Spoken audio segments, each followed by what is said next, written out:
예수께서 제자들에게 이르시되 내가 진실로 너희에게 이르노니 부자는 천국에 들어가기가 어려우니라. 다시 너희에게 말하노니 낙타가 바늘귀로 들어가는 것이 부자가 하나님의 나라에 들어가는 것보다 쉬우니라 하시니. 제자들이 듣고 몹시 놀라 이르되 그렇다면 누가 구원을 얻을 수 있으리까? 예수께서 그들을 보시며 이르시되 사람으로는 할 수 없으나 하나님으로서는 다 하실 수 있느니라. 아멘. 아멘.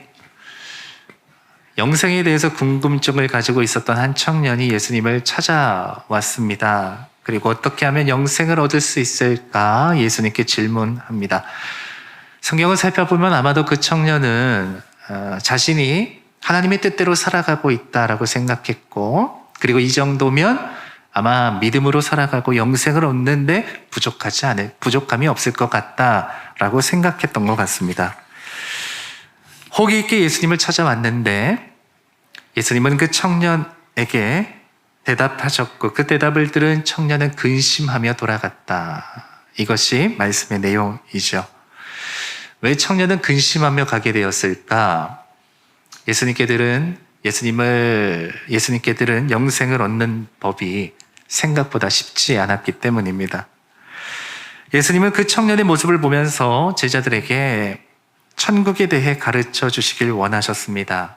청년이 떠난 뒤에 제자들에게 이렇게 말씀하십니다. 부자는 천국에 들어가기가 어렵다. 여러분, 이상한 이야기죠? 천국에 들어가는 것이 어려운 사람이 있을까요? 천국에 들어가는 것이 쉽지 않다. 심지어 더 당황스럽게도 낙타가 바늘귀로 들어가는 것이 차라리 더 쉽다. 이렇게까지 말씀하세요.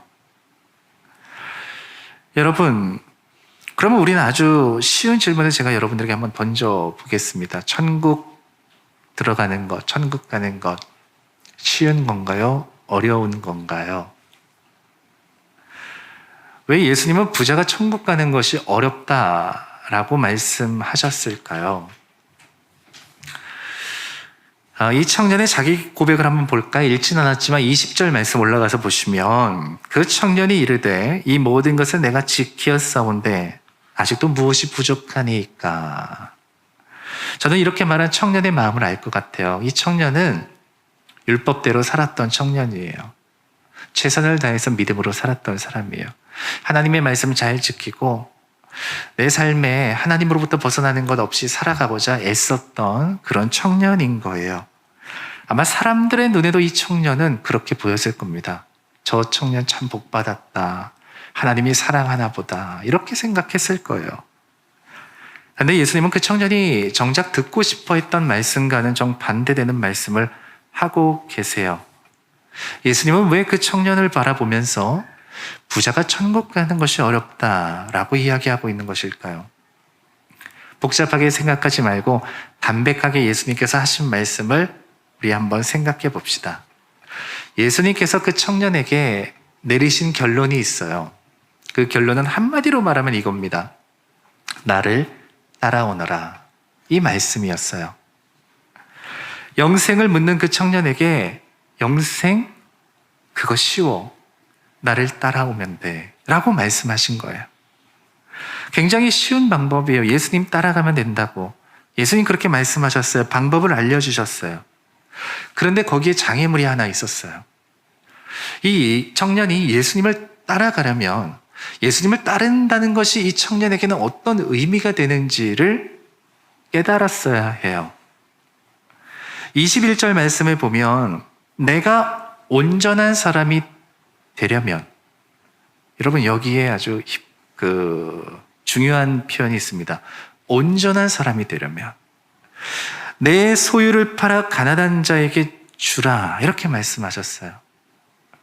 우리가 그 청년의 삶을 자세히 알지는 못하지만 내용을 대충 보면 압니다. 이 청년 열심히 살았어요. 최선을 다해서 하나님 따랐어요.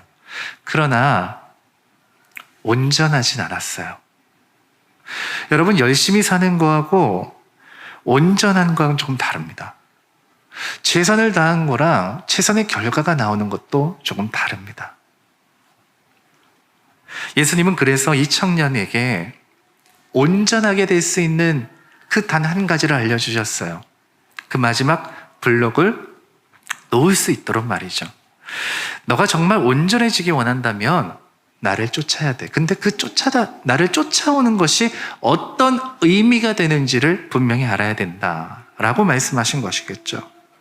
자, 이렇게 마지막 한 조각에 대해서 얘기를 들었을 때 이 청년은 자신이 온전하게 살기 위해 예수님 앞에 나아갔을 때 예수님의 말씀을 듣고 나서 이 청년은 어떻게 되었습니까? 청년이 재물이 많음으로 이 말씀을 듣고 근심하여 가니라, 이렇게 말씀하고 계세요. 이 청년은 예수님을 따른다는 것이 이렇게 대가 지불을 요구한다는 것을 받아들이기가 쉽지 않았던 거예요. 이 청년은 마지막까지 움켜쥐고 있었던 그 한 가지가 있었던 거예요. 이것이 그에게는 자신의 재물이었던 거예요. 하나님 이것만 빼고, 하나님 이건 안 돼요. 양보할 수 없는 그 한 가지가 있었던 거예요. 자, 온전함을 위해서 마지막 한 조각을 놓지 못하게 만드는 것, 그게 과연 어렵기 때문일까요? 할 수 없다라고 받아들이기 때문은 아닙니까? 오늘 말씀을 가지고 이것을 비유하면 저는 이렇게 표현할 수 있을 것 같아요. 낙타라고 말입니다. 나에게는 너무 거대해서 포기할 수 없는 그 존재, 나에겐 거대한 존재가 되어버린 그것, 어느새 나조차 그런 존재가 되어버린 것, 낙타. 그 청년에게는 그 재물이 낙타였던 셈이겠죠. 예수님을 따라오라고 말씀하셨는데 따라가는데 결정적인 걸림돌이 되는 그 낙타. 자, 그럼 예수님은 그가 할 수 없는 일을 시키신 건가요?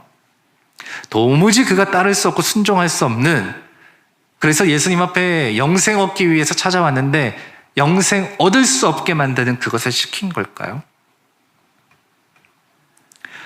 세계 최고의 부자라고 알려진 사람이 아마존의 CEO였던 베이존스이죠. 그의 이혼이 화제가 됐던 적이 있는데요. 왜냐하면 천문학적인 이혼 합의금 때문입니다. 그의 아내가 맥켄지 스콧인데 이혼 합의금으로 자신의 아마존 주식의 25%를 줬다고 하는데 그것이 이제 하나로 환산해 보면 약 40조 되는 그런 돈이었다 합니다. 그래서 이 맥켄지 스콧이라는 이 여성이 자신의 재산이 한 70조 정도 되는 그런 사람이라고 해요. 근데 그가 이혼하고 얼마 있지 않아서 자신의 재산을 기부하는 어떤 약정을 하게 되는데 거기서 아주 멋진 이야기를 했어요. 그녀가 이렇게 얘기했어요. 금고가 텅 빌 때까지 나누겠습니다. 뭐 말이 그런 거겠지. 여러분 그렇게 생각할 수 있잖아요. 근데 1년 동안 스콧이 나눈 그가 기부한 돈이 9조 원이 되었다고 합니다. 여러분, 그럼 우리는 그렇게 생각할 수 있어요. 야, 70조 가진 사람이 뭐 9조 원 뭐 할 수 있지 뭐. 이렇게 생각할 수 있거든요. 여러분, 정말 그래요? 1,000만 원 가진 사람에게 100만 원. 여러분, 그게 쉬운가요? 1억 원 가진 사람에게 1,000만 원. 그게 쉬운 건가요? 쉽게 할 수 있는 일은 아니에요. 그러나 쉽게 할 수 있는 일은 아니지만 불가능하진 않아요. 저는 그 사람을 보면서 정말 이 사람은 자신의 금고가 텅 빌 때까지 하겠구나라는 생각을 하게 됐어요. 적어도 이 사람에게 있어서는 더 큰 가치가 있는 것이겠죠. 적어도 이 사람에게는 자신의 재산이 낙타는 아닌 거였습니다. 여러분, 이 질문은 우리를 향해서 돌아오게 됩니다. 여러분들에게 있어서 낙타는 무엇입니까?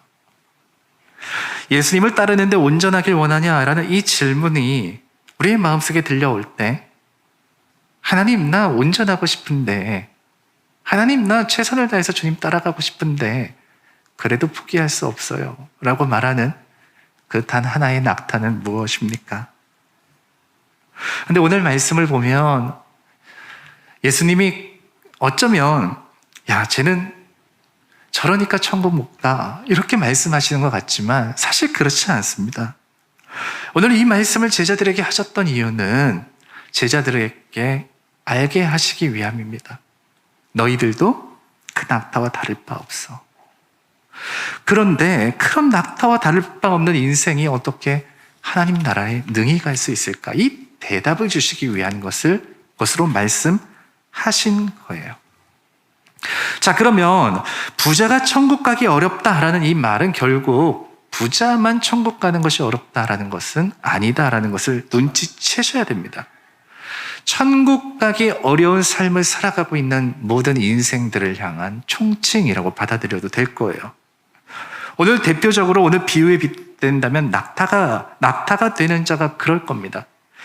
재물이 많은 자가 낙타라는 이 등호가 성립한다면 결국 내 자신이 소망하고 추구하고 바라는 모든 것들, 그것이 내 인생의 모든 것들은 내 삶의 전부 되는 이 낙타 되어 살아가는 그 사람의 모습을 말하고 있는 것이다 라고 표현할 수 있을 거예요. 재물을 예를 들어서 한번 설명해 보겠습니다. 부자만 재물이 하나님 믿는데 장애가 될까요? 가난한 자의 재물은 어떻습니까? 부자는 다 욕심쟁이인가요? 그럼 가난한 사람은 저절로 정직해집니까? 부자는 가진 것이 많아서 인색해질 수밖에 없고 가난한 사람은 가진 것이 없으니까 너그러워질 수밖에 없는 것일까요? 예수님이 너 가진 거 다 팔아서 나를 쫓아와라 라고 말씀하셨을 때 부자는 가진 것이 많아서 벌벌 떨면서 포기하지 못하고 자신에게로 돌아가고 가난한 사람은 가진 것이 없으니까 뭐 이 정도쯤이야 뭐 팔 수 있지 라고 말하고 예수님 쫓아가는 것일까요? 부자든 가난한 사람이든 내가 어떤 처지에 있든지 그것이 중요한 것이 아닙니다. 내가 가지고 있는 것이 내가 낙타가 되는 인생이 살면 어김없이 나에게 천국은 무엇이 되는 거죠?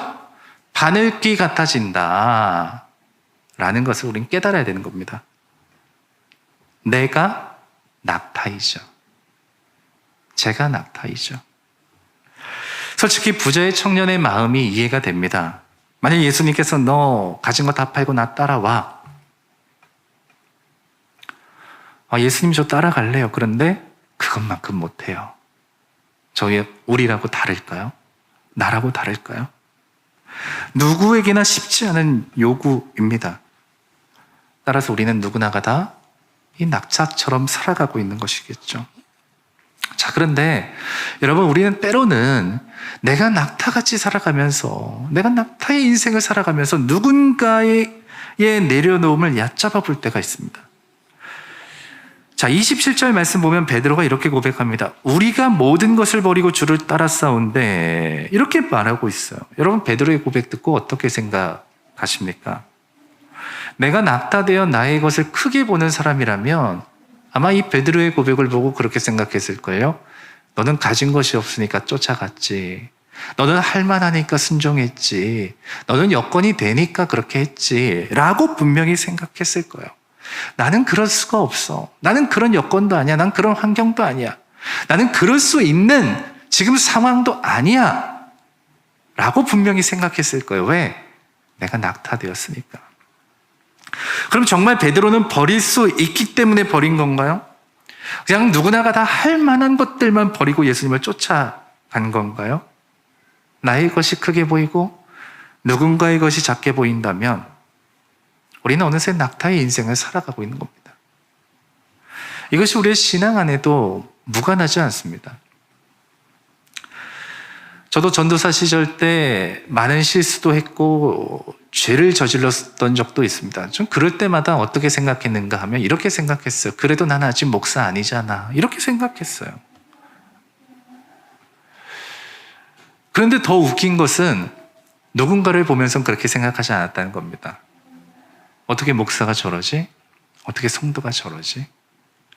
아니 나는 그렇게 못하면서 누군가를 보면서 그렇게 했다니까요. 왜? 내가 낙타처럼 살고 있었던 거예요. 내가 낙타가 되는 인생은 예수님께서 당신을 따르라라고 말씀하셨을 때 따를 수 없는 이유가 너무 크게 보이는 인생입니다. 그래서 도무지 따를 수가 없어요. 근심을 가지고 돌아갈 수밖에 없는 인생. 그게 낙타의 인생인 거예요. 그러니 그런 사람들에게 천국은 바늘귀같이 작아지게 되는 것이겠죠. 근데 제자들이 놀란 부분이 바로 이 부분입니다. 이 사람을 보면 겉으로 봤을 때는 하나님께 축복받은 사람 같고 그의 인생이 하나님의 사랑을 받는 인생처럼 보이는데, 그의 행실에 흠 잡을 만한 것이 없어 보이는데, 정작 그가 낙타의 인생을 살아가고 있다라는 것이 그들에게는 굉장히 놀라웠던 거예요. 과연 여러분들은 어떻습니까? 우리는 어떻습니까? 나는 어떻습니까?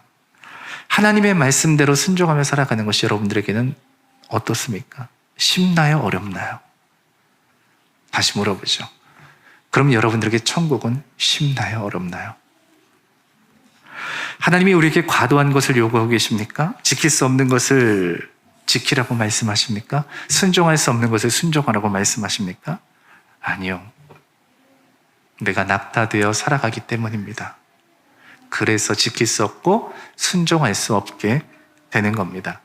내가 낙타이니까요. 이 말씀을 듣고 제자들 굉장히 충격받았어요. 저 사람도 천국에 못 가면 누가 천국 가냐? 저 사람도 구원을 못 받으면 나 같은 존재가 어떻게 구원받을 수 있을까? 제자들도 충격받았어요. 그도 어려운데 나는 오죽할까? 그런 두려움을 가지고 있었던 것이겠죠. 근데 이때 예수님께서 아주 단호한 목소리로 말씀하십니다. 26절 보십시오. 사람으로는 할 수 없으나 하나님으로서는 다 하실 수 있느니라. 여러분, 이 말씀이 무엇을 말하고 있죠? 하나님이 낙타도 바늘기로 들어가게 하신다. 이 말씀을 하고 계신 거예요. 낙타 같은 인생 역시 하나님께서 들어가게 하신다. 자신이 그에 미치지 못하는 인생을 살아가는 것 같은 인생 역시 하나님께서 그들을 들어가게 하신다. 이 얘기를 하고 있는 거예요. 낙타가 바늘기로 들어가지 못하는 까닭이 무엇인 줄 아세요? 낙타가 제 스스로 들어가려고 머리를 바늘기로 뒤밀면 그 낙타는 죽었다 깨도 못 들어가는 겁니다. 그런데 주님께서는 오늘 우리에게 낙타된 우리에게 말씀하십니다. 야, 너가 들어가는 거 아니다. 내가 들어가게 하는 거다. 하나님이 하신다. 내가 한다. 이 말씀을 우리에게 하고 계신 거예요. 하나님이 굿비를 잡아주시면 그 낙타도 들어가게 된다는 거예요. 하나님이 주인 되어주시면 그 낙타도 들어가게 된다는 거예요. 사람으로는 구원받을 수 없으나 하나님으로는 모두가 구원을 받는다. 죄인도 구원을 받는다. 부자도 구원을 받는다. 가난한 자도 구원을 받는다. 오늘 하나님께서 우리에게 당신이 하신 일에 대해서 말하고 있는 거예요. 여러분, 이것이 무엇을 말하는 줄 아세요? 낙타 한 마리가 걸어가고 있어요? 그럼 사람들은 누굴 볼까요? 야, 낙타 신기하다. 낙타 볼 거예요. 예전에 보니까 우리 동네에 누가 말을 타고 가더라고요. 너무 놀랐어요. 야, 말을 타고 여기 지나가네. 근데 여러분, 낙타 위에 사람이 타고 있으면 누굴 보는 줄 알아요? 사람을 봐요. 저도 말이 지나갈 때 처음엔 말을 봤다가 도대체 누가 말을 타고 갈까? 그 사람을 봤어요. 성문 앞에 낙타 한 마리가 서 있으면 성문을 열어주는 것이 아닙니다. 그 낙타 위에 왕이 타고 있으면 성문은 저절로 열리는 겁니다. 낙타가 걸어간다고 사람들이 고개 숙이는 거 아닙니다. 왕이 낙타 위에 앉아 있으면 사람들은 고개를 숙이는 법입니다. 여러분, 이 차이를 아시겠어요? 낙타가 바늘기로 들어가려 하니까 들어가지 못하는 겁니다. 하나님, 예수님과 함께 가야 열리는 거죠. 부자가 천국에 가는 것이 어렵다라는 말은 부자로 살면 어렵다는 거예요. 그러나 그 앞에 수식어가 붙으면 달라지는 거예요. 하나님이 주인이 되는 부자라면요. 하나님이 복 주신 부자라면요. 하나님이 붙잡고 하나님이 왕 되신 부자라면요. 이게 우리에게도 그대로 적용되는 거 아닙니까? 여러분, 우리에게는 분명한 수식어가 있어야 돼요. 여러분들의 인생 속에 하나님이라는 분명한 수식어가 있어야 됩니다. 하나님, 그 수식어가 내 인생에 붙지 않으면 최선을 다해 사는 것 같지만 온전하지 않아요. 믿음대로 사는 것 같지만 온전해지지 않아요. 열심으로 사는 것 같지만 온전해지지 않아요. 왜? 하나님이 나를 붙잡아 주시지 않으니까요. 하나님이 나에게 은혜를 허락해 주시지 않으면 우리는 늘 낙타되고 싶어하는 삶만 살아가게 됩니다. 그냥 내가 크게 보이는 것, 내가 좋아 보이는 것, 그것만 쫓아가는 인생을 살아갈 수밖에 없어요. 내게 주어진 모든 것이 천국처럼 여겨지는 인생인데 그 바늘길을 통해서 보이는 그 작은 천국이 내 눈에 들어오겠습니까? 내가 비대해질수록 하나님의 일은 작아집니다. 내가 커질수록 하나님의 것들은 심심해집니다. 그게 우리가 바늘길을 통해서 하나님의 나라를 보고 있다는 증거라는 거예요. 그러나 오늘 그런 우리에게 주님은 말씀하세요. 내가 보는 그 천국, 너의 그 작은 눈으로 보이는 그 작은 구멍으로 보이는 그 천국, 온전하지 않다는 거예요. 그러니 부자에게 천국은 들어가기 어려운 곳이 되어버린 겁니다. 바늘기가 작기 때문이 아니라 그 바늘기를 넓혀 천국으로 들어가게 하시는 일을 바라보지 못하게 되었으니까요. 하나님이 여러분들을 붙잡아 주셔야 돼요. 하나님이 하셔야 돼요. 여러분들의 인생에 하나님이 역사하셔야 돼요. 그래야 믿음으로 사는 겁니다. 부자 청년들은 자기가 하고 있는 거 다 예수님 앞에 열거했어요. 참 잘했어요. 참 열심히 했어요. 참 최선을 다했어요. 그러나 결정적인 것이 없었어요. 그는 자신이 낙타되는 것, 그거 버릴 수 없었어요. 자기가 너무 커져 있었어요. 예수님을 따르라 라는 그 담백한 명령에 순종할 수 없는 결정적인 이유가 있었어요. 그는 바늘길을 통과하지 못하는 낙타가 되어버린 겁니다. 우리는 이때 베드로의 고백을 다시 한번 떠올립니다. 우리가 모든 것을 버리고 주를 따랐사온데. 오늘 여러분들은 많은 것을 가졌으나 부자 낙타로서 살아가고 있습니까? 아니면 가진 것이 없으나 오늘 이 베드로의 고백처럼 살아가고 있습니까? 그는 이미 예수님이 당신을 따르라고 말씀하셨을 때 버리고 주님을 쫓았어요. 부자처럼 가지고 있는 것도 많지 않아요. 뭔가 큰 것도 없어요. 그러나 하나만큼은 있었어요. 내가 낙타되는 인생 대신에 예수님이 자신의 고삐를 붙잡고 따라가서 끌어주시기를 원하는 그 마음으로 주님 쫓아갔던 거예요. 그러니 예수님께서는 그들로 하여금 바늘길 너머의 삶을 바라보게 하신 거잖아요. 이게 하나님이 하시는 일이에요. 솔직히 우리의 눈으로 보면 더 매력적인 것은 낙타의 삶입니다. 여러분, 내가 커지고 내가 위대해지고 여러분 내게 좋은 삶이 좋은 거 아니에요? 그게 더 매력적이죠. 베드로의 고백, 내가 모든 거 다 버리고 주님 쫓았습니다. 그건 누가 하니까 멋있어 보이는 거예요. 다른 사람이 하니까 그게 좋아 보이는 거예요. 여러분, 나의 고백이라면, 그게 나의 삶이라고 나의 신앙이라면 여러분 어떻게 반응하시겠어요? 그렇게 돼도 매력적일 겁니까? 이와 같은 이중적인 마음이 우리 가운데 다 있는 거예요. 천국을 향하길 원하나 아직도 낙타처럼 내 머리를 바늘기에 디미는 인생, 그 모습이 우리 가운데 있는 겁니다. 그러나 여러분 기억하십시오. 바늘길을 통해서 천국을 바라보면 우리는 천국을 기웃대는 삶을 살아갑니다. 구제불능과 같은 인생, 그것이 우리의 삶이지만 그럼에도 불구하고 오늘 하나님께서는 하신다. 하나님이 하신다. 낙타 같은 인생이지만 하나님이 하신다. 여러분들의 인생이 그랬으면 좋겠어요.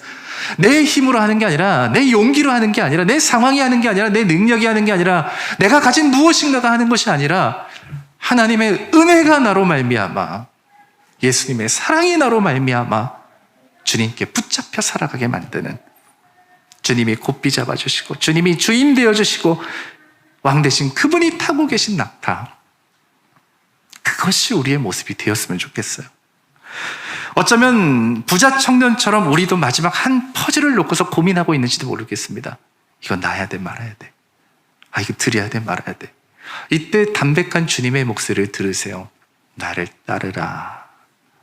여러분, 주님을 따른다는 것은 모든 것을 다 잃는다는 것이 아닙니다. 모든 것을 비로소 얻는다는 겁니다. 우리는 얻는 세계를 통해서 나아가고 있는 것이죠. 그게 바로 천국 아닙니까? 오늘 이것을 고민하고 있는 여러분들의 손을 움켜잡고 하나님께서 그 마지막 한 퍼즐을 놓을 수 있게 하시기를 축복합니다. 하나님으로서는 다 하실 수 있느니라. 낙타로 살기 원하는 우리에게 하나님의 뜻대로 산다는 건 참 어려워 보입니다. 그러나 그 어려운 것 그대로 순종하게 하시는 이가 하나님이시다. 이것이 우리에게 복된 소식이죠. 부자 청년의 모습을 보면서 어느새 내 마음속에 고개를 끄덕일 수밖에 없는 현실이 있습니다. 그럴 수밖에 없어. 그러나 하나님이 하신다라는 이 말씀을 통해서 우리는 희망을 엿보게 됩니다. 구제불능과 같은 나, 낙타 같은 인생을 사는 나, 그러나 하나님이 하시잖아. 이런 나도 고쳐서 그 바늘길을 넘어 천국 가게 하시잖아. 하나님이 하시잖아. 낙타 같은 인생에서 천국의 삶을 살아가는 것도 하나님이 하시는 것입니다. 저에게도 여러분들에게도 하나님이 하십니다. 오늘 말씀을 통해서 여러분들에게 진심으로 축복합니다. 바늘길을 통과하여 하나님의 놀라운 세계를 바라보게 하시는 것, 하나님이 하시는 겁니다. 여러분들의 인생에 있어서 낙타로서 살아가는 것에 기뻐하지 마시고 하나님이 주인 되시고 하나님이 곱비 잡아주신 낙타가 되십시오. 그때 비로소 우리는 천국을 바라보게 될 것이고 천국의 삶이 우리의 현실이 되어질 것을 믿습니다. 그런 인생들이 고백하며 살아갈 말, 하나님이 하신다, 하나님이 하셨다, 하나님이 하실 것이다. 이 믿음, 이 고백 아니겠습니까? 이것이 저와 여러분들에게 체험되어지는 하나님의 나라, 천국의 삶이 되기를 주의 마음으로 축복합니다. 이제 우리 함께 같이 찬양 드리겠습니다.